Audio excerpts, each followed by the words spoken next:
when Hitler came to power, the first thing he sees was the font. He went on like an art crusade as soon as he rose to power. Art is so powerful, and as well, Yes. like when talking about the written text, it holds so much power as well. The moment you have control over it, you control communications basically. Welcome to the Wordy Worthy Woman podcast. Today's episode is hosted by Maria and Harriet. Super excited to have interviewed An Nguyen, who's an image maker mobilising intersectional identities through their photographic world building. We discussed all things photography as an art form, as a commercial industry, and as a political space, and wondered amongst ourselves, why are so many photographers still male, but the muse is always a female?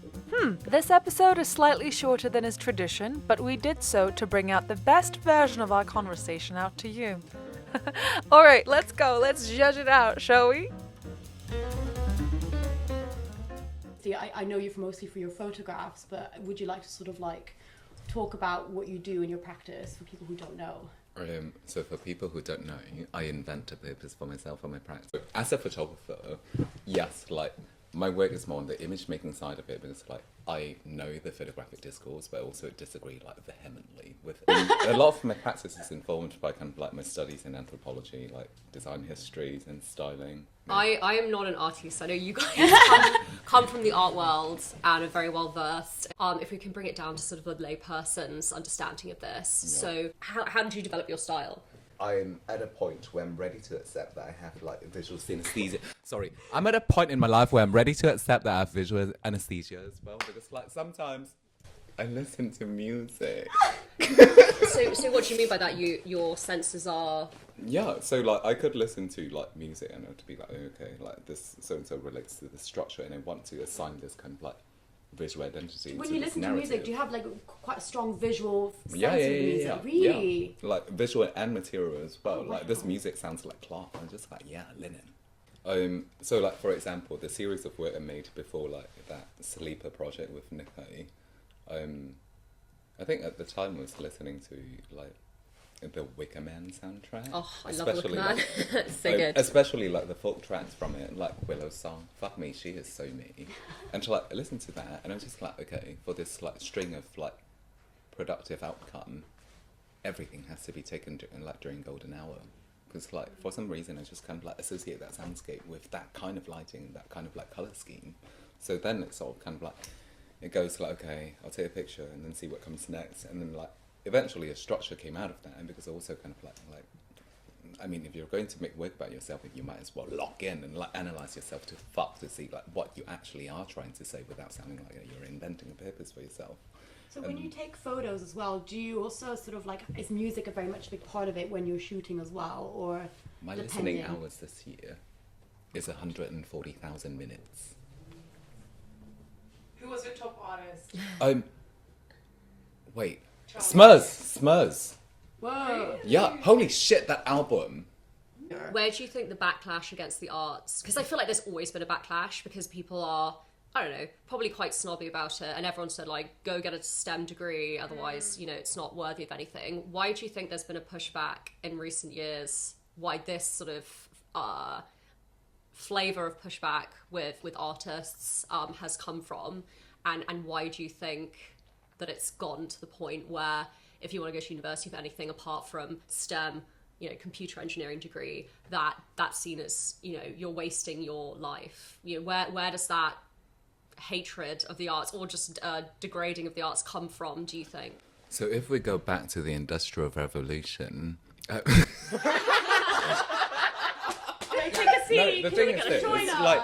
Okay, If you think about it, it is late stage capitalism. It is like late stage industrial revolution kind of like consequences where this kind of like intense specialization only feeds into what is like financially like gainful for like the economy, and like because the value system in art is not monetizable, it puts a lot more kind of like fathomable and concrete set of values into things like science or like engineering or like STEM, and which puts it in a disposition of kind of like being favoured by the kind of like social structure that we're in. And I think like the more it progresses, the more cultural meanings and sort of like the values of the art is eroded, and therefore it's seen as kind of like of a lesser importance. Yeah, and I'd say sort of like the way we look at the arts now has changed so drastically than the way it was, like even like I'd say like 150 years ago. So Yeah. in terms of outputs and outlets,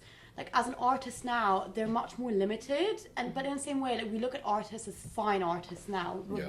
whereas like 150 years ago, you know, like a lot of like you don't have, a lot of people don't have access to like a photo, like being able to have like a photographic portraiture, so you'd have like a painting instead. Yeah. They were those, a lot of those pieces weren't seen as like conceptual fine art pieces. They were just Yeah. documentary things. People obviously could afford it, could pay and have in your home, but you had more outlets as a painter than you do now. Yeah. I think a lot of those mediums have sort of gone with like a modernized Yeah. world. And then the photograph is also kind of like essentially democratized in a way that like, yeah, everyone can like take a photo or like make a record of something they see. Do you What believe that stuff are they anyone going to who make? has like, you know, you hear these quotes all the time, anyone who has a phone can be a photographer or is a photographer? Do you believe that's true? They can be a hobbyist, but they can't be it full time. Yeah. What do you think it means to be a photographer then? So even just though you have access to the equipment Yeah. to perform the same acts, and in theory anyone could make the same, you know, adjustments on a camera and take a similar picture, what does it mean to be a photographer to you then? Girl, a home cook is not the same as a chef. Like, shout out to my home cooks. I love my home cooks. I love my mum.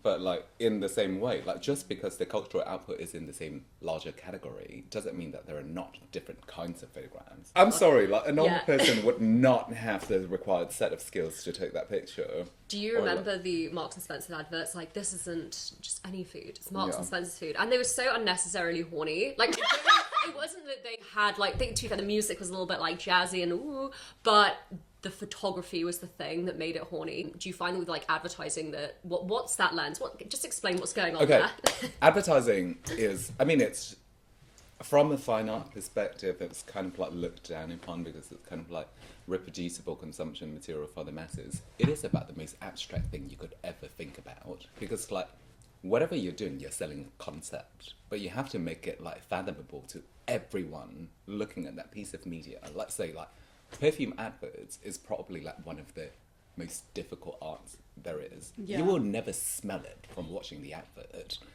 but you'd have an idea of how it's like. Or so, and it's kind of the same with fashion photography as well, which is kind of like my background. Like my background is not even in fashion photography; it's in fashion styling, and kind of like sometimes I work like freelance gigs. And the way that I've seen like some people engage with fashion when they're not kind of like when they're doing it for a job, and they're not kind of like really kind of like pursuing fashion that way is that it feels quite dead. Because like what they think about fashion photography is that, oh yeah, make the fit look good, make the picture look competent. Whereas like fashion and like by extension, like fragrance, because a lot of kind of like fashion houses make money from fragrance, sell something that is entirely abstract. Fashion sells the body. Fashion sells the imagination of how a body in a modern society would look like. Fashion invented the gender aesthetics. Like before of that, like in Ooga Booga times, we were just walking around naked. Everybody saw it was a fucking brick. But like once fashion come in and we learn to yassify the female figure and to kind of like broaden the shoulders in the male figure, that's different. Like it invented the idea of gender aesthetics. An average like iPhone user wouldn't be able to do that.